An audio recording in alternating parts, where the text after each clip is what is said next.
اعوذ باللہ من الشیطان الرجیم بسم اللہ الرحمن الرحیم ربی اشرح لی صدری ویسر لی امری واحلل عقدۃ من لسانی یفقہوا قولی۔ السلام علیکم ورحمۃ اللہ وبرکاتہ۔ آج کی حدیث ہماری ہے اللہ پر ایمان۔ ان سفیان بن عبد اللہ الثقفی قال قلت یا رسول اللہ قل لی فی الاسلام قولا لا اسأل عنہ احدا بعدک قال قل آمنت باللہ ثم استقم۔ سفیان عبد الثقفی رضی اللہ تعالیٰ عنہ کہتے ہیں، میں نے رسول صلی اللہ علیہ وآلہ وسلم سے عرض کیا، یا رسول اللہ صلی اللہ علیہ وسلم، مجھے اسلام کے بارے میں ایسی جامع بات بتا دیجئے۔ آپ صلی اللہ علیہ وآلہ وسلم کے بعد پھر مجھے کسی سے کچھ پوچھنا نہ پڑے۔ آپ صلی اللہ علیہ وآلہ وسلم نے فرمایا، کہو میں اللہ پر ایمان لایا اور اس پر ڈٹ گیا۔ دو فکروں پر مشتمل یہ حدیث انتہائی جامع ہے۔ یہ حقیقت ہے کہ اللہ پر ایمان لا کر آدمی ہر حال میں اس پر ثابت قدم رہے تو پھر اسے کسی سے کچھ پوچھنے کی ضرورت نہیں ہے۔ اللہ پر ایمان لانے کا کیا مطلب ہے؟ اس پر اللہ پر کس طرح ایمان لانا مطلوب اور معتبر ہے، یہ بات البتہ سمجھنے کی ہے۔ اس سلسلے میں ذہن صاف رہنا چاہیے۔ اللہ پر ایمان صرف وہی معتبر اور مطلوب ہے جو رسول صلی اللہ علیہ وآلہ وسلم کی تعلیم و ہدایت کے مطابق ہو۔ ایمان پر ثابت قدم رہنے کا مفہوم بھی اس کے سوا کچھ نہیں ہے۔ رسول صلی اللہ علیہ وآلہ وسلم کی پیروی میں انسان اللہ کی اطاعت کرے اور مرتے دم تک کرتا رہے۔ رسول صلی اللہ علیہ وآلہ وسلم سے بے نیاز ہو کر اللہ پر منمانے انداز میں ایمان اور اپنی خواہش کے مطابق اللہ کی اطاعت کا دین میں کوئی وزن اور اعتبار نہیں۔ حدیث کا صاف واضح مفہوم یہ ہے، رسول صلی اللہ علیہ وآلہ وسلم کی تعلیم و ہدایت کے مطابق اللہ پر ایمان لایا جائے اور پھر زندگی بھر رسول صلی اللہ علیہ وآلہ وسلم کی پیروی میں اللہ کی اطاعت اور فرما برداری پر ثابت قدم رہا جائے۔ کسی حال میں بھی رسول صلی اللہ علیہ وسلم کی سنت سے انحراف نہ کیا جائے۔ اللہ پر ایمان دراصل اللہ سے بندگی کا عہد ہے۔ اس عہد کو پورا کرنے کی شکل یہی ہے کہ آدمی اپنی پوری اس زندگی میں اور مرتے دم تک اللہ کے احکام کی مکمل پیروی کرے۔ اسی کا نام استقامت ہے۔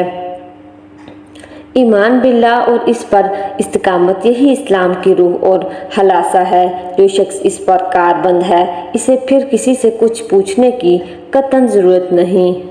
ناظرین، حدیث ہماری کمپلیٹ ہوئی بما ترجمے کے ساتھ۔ ناظرین، آج جمعۃ المبارک کا دن ہے تو ہم سورۃ کہف کی تلاوت کریں گے، پہلا اور آخری رکوع۔ پہلے ہم درود شریف پڑھیں گے کیونکہ درود شریف بہت زیادہ فضیلت ہے جمعے کے دن۔ اللہم صلی علی محمد وعلی آل محمد کما صلیت علی ابراہیم وعلی آل ابراہیم انک حمید مجید۔ اللہم بارک علی محمد وعلی آل محمد کما بارکت علی ابراہیم وعلی آل ابراہیم انک حمید مجید۔ سورۃ کہف، پہلا رکوع۔ بسم اللہ الرحمن الرحیم۔ الحمدللہ الذی انزل علی عبدہ الکتاب ولم یجعل لہ عوجا قیما لینذر بأسا شدیدا من لدنہ ویبشر المؤمنین الذین صالحات ان لہم اجرا حسنا ماکثین فیہ ابدا وینذر الذین قالوا اتخذ اللہ ولدا ما لہم بہ من علم ولا لآبائہم کبرت کلمۃ تخرج من افواہہم ان یقولون الا کذبا فلعلک باخع نفسک علی آثارہم ان لم یؤمنوا بہذا الحدیث اسفا۔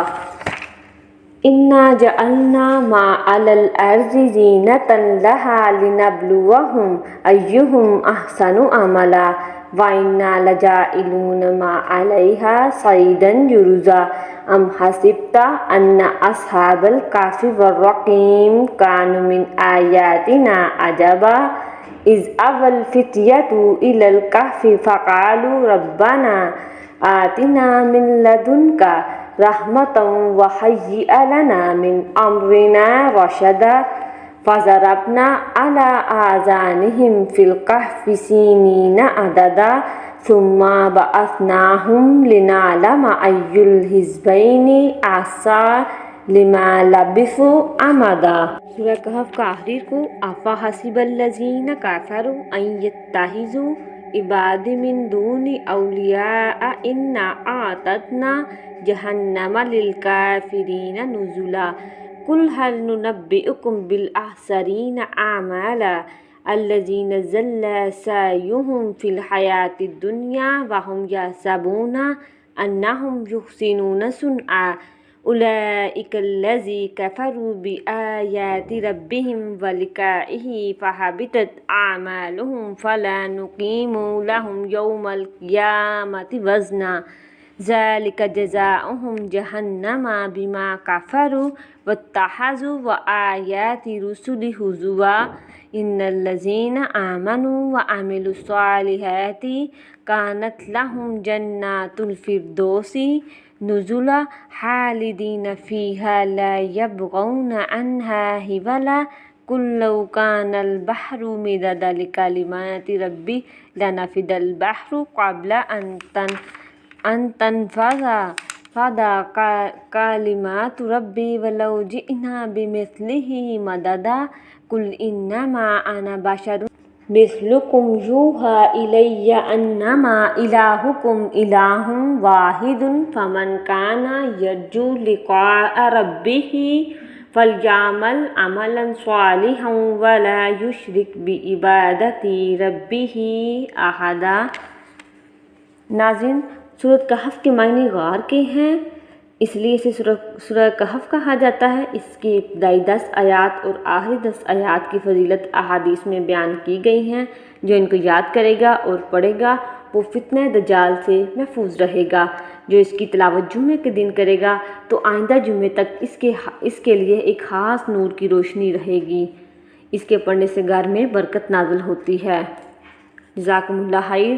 سبحانک ربک رب العزت عما یصفون والسلام علی المرسلین والحمد للہ رب العالمین۔ السلام علیکم ورحمۃ اللہ وبرکاتہ۔